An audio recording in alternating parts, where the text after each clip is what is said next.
Alright, we're going to be looking at what vertical scaling and horizontal scaling is all about in system design. And we're going to be using this example, or should I say a famous example of a restaurant, and you're the manager that owns the restaurant, or the manager that controls a restaurant with a chef.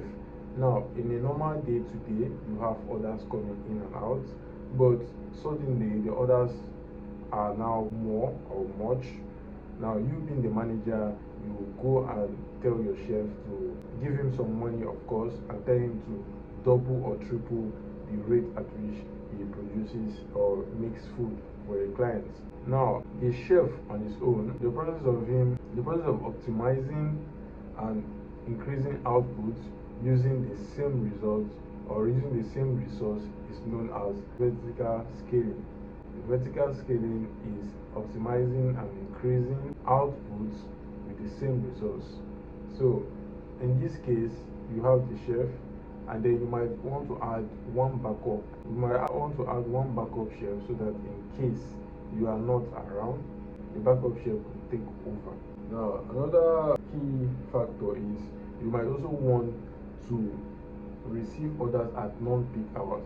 Maybe unlike other people, you wake up around 4 a.m. As a chef, you being a chef, you wake up around 4 a.m. and start making orders so that you don't have to receive orders at odd times. Now, on the other hand, horizontal scaling has to do with adding more resources, or in other words, adding more chefs and one backup chef, so that you can be able to double, triple, or double, triple your resource.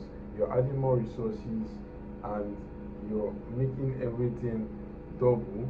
So that is what horizontal, as the name might imply, horizontal means you're making everything more.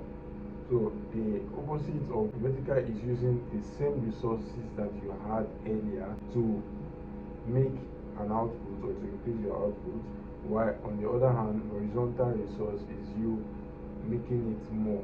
You're bringing more hands, you're bringing in more chefs, and also a backup chef to increase output. So that's it. I hope you understand. I tried my best to explain. See you.